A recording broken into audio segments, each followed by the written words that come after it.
Hello everyone. I'm Hana, and welcome back to Hana's Japan Radio. Oh my gosh, okay, I am so excited for today's episode. Genuinely. I've been wanting to talk about this topic for the longest time and today is finally the day. We are talking about onsen, Japanese hot springs. And honestly, if you've never been to one, I feel a little bit sad for you. But also excited, because by the end of this episode, I think you're going to want to book a flight to Japan immediately. Haha, okay, so, let's get into it. So first, what even is an onsen? Okay, so in the most simple way to explain it, an onsen is a hot spring bath. But not like a regular bath. Not like your bathtub at home, okay? It's geothermally heated water. Meaning, the heat comes from deep inside the earth, from volcanic activity underground. Japan sits on what people call the Ring of Fire, this huge zone of volcanic activity around the Pacific Ocean, and because of that, Japan has so many natural hot springs. Thousands.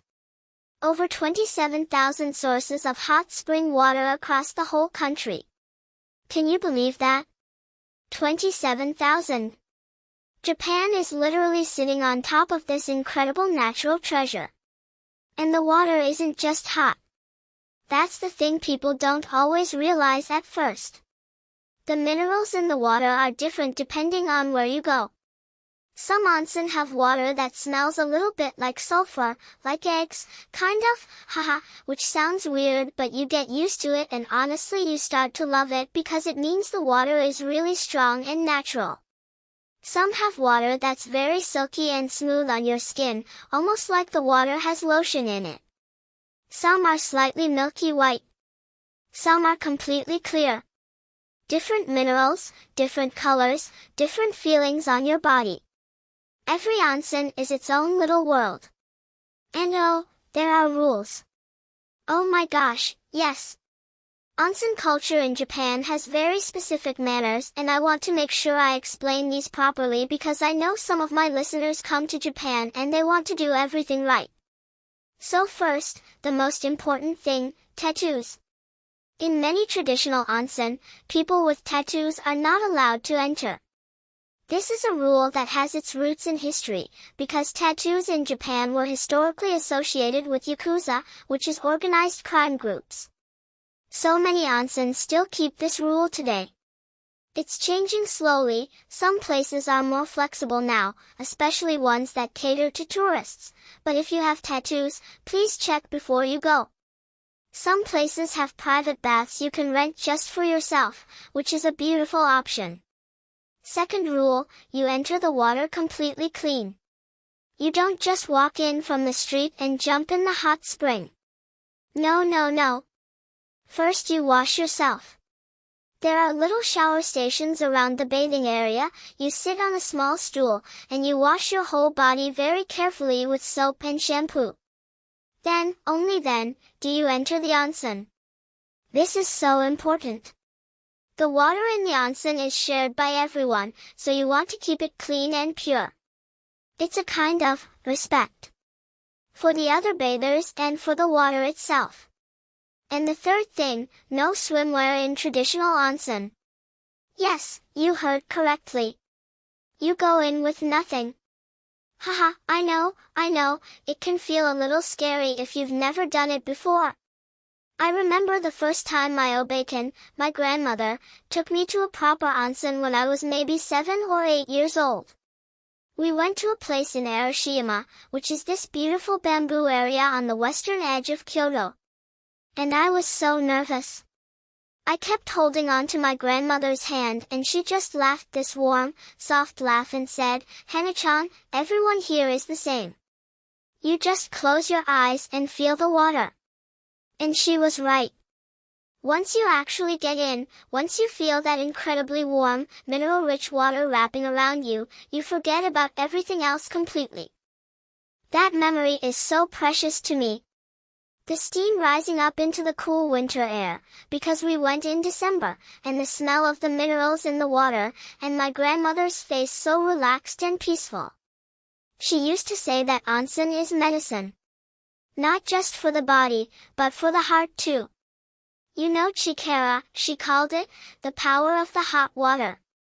I still think about that phrase whenever I go to an onsen now. Okay, so let me tell you about the different types of onsen experiences, because there are so many ways to enjoy them. The most classic experience is at a ryokan, a traditional Japanese inn. Oh, this is my favorite part. A ryokan stay with onsen is like the ultimate Japanese experience. You arrive, you're greeted at the door and given slippers, you're shown to your room which has tatami, those beautiful woven straw mat floors, and there's usually a futon that gets laid out for you at night.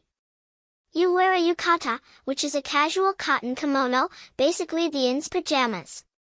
And then you go to the onsen baths, and then you have this incredible multi-course dinner called kaiseki, oh the food. I can't even describe it without getting emotional. Seasonal vegetables and tiny perfect dishes of tofu and grilled fish and clear soup and oh, little sweets with your tea. It's so beautiful, every single dish. There are some famous onsen towns in Japan that I just have to mention. Hakone, which is near Tokyo, with this incredible view of Mount Fuji if you're lucky with the weather. Beppu in Kyushu, which is actually famous for what they call jigaku, which literally means hells, these dramatically colored hot spring pools that are too hot to actually bathe in, but you can go look at them and they're these wild shades of blood red, cobalt blue, bright white, it's like another planet. And then there's Kinosaki Onsen, which is actually not so far from Kyoto. It's this tiny, perfectly preserved old-fashioned hot spring town where you walk between different public bathhouses, they call them sotoyu, in your yukata and wooden sandals called geta. The sound of geta on the stone streets at night, with steam rising from little drains in the road, lanterns glowing, it feels like you walked into a painting. I went to Kinosaki with my mother when I was in high school. We took the train from Kyoto and it was maybe 2.5 hours. I remember the train going through these mountains and rice fields, and my mom fell asleep on my shoulder and I was looking out the window thinking, I want to remember this moment forever. And then we arrived and it was everything. We walked around the town hopping from bath to bath. There are 7 public baths in Kinosaki, and if you stay at a local ryokan you can visit all 7 for free. Each one has a different atmosphere, different minerals, different design. One was this big wooden traditional building. One was more like a garden with rocks and trees. Each bath told its own story. And the food in Kinosaki. Oh my gosh, I have to mention this. That area is famous for matsuba crab, this incredible snow crab that comes into season in winter. My mom ordered a crab dinner at our ryokan and it just kept coming. Grilled crab. Crab sashimi, raw, so sweet and fresh. Crab hot pot bubbling at the table with tofu and green onion. I still think about that dinner. We ate so slowly, talking and laughing, the snow falling softly outside the window. Perfect. Absolutely perfect. There is also something called Rotenburo, which is an outdoor onsen bath. And these are special. Imagine sitting in warm mineral water, surrounded by nature, maybe a snowy mountain forest in winter, or a river rushing below you in autumn when all the leaves are red and gold. Rotenburo in autumn is one of the most beautiful things I have ever experienced in my life. The contrast of the cool crisp air on your face and the hot water around your body, and the leaves just falling silently into the steam. I get goosebumps thinking about it right now, honestly. And you know, onsen isn't just for relaxing, though it is deeply relaxing, don't get me wrong. The minerals in the water actually have real health benefits. Depending on the type of spring, the water can help with skin conditions, muscle pain, circulation, even respiratory health. There are specific types of onsen water that doctors in Japan sometimes recommend for patients. It's called turji, like a therapeutic hot spring stay. People would historically come and stay near a famous onsen for weeks at a time to help heal their bodies. It's such a beautiful idea, isn't it? That nature itself is medicine. Oh, and I almost forgot.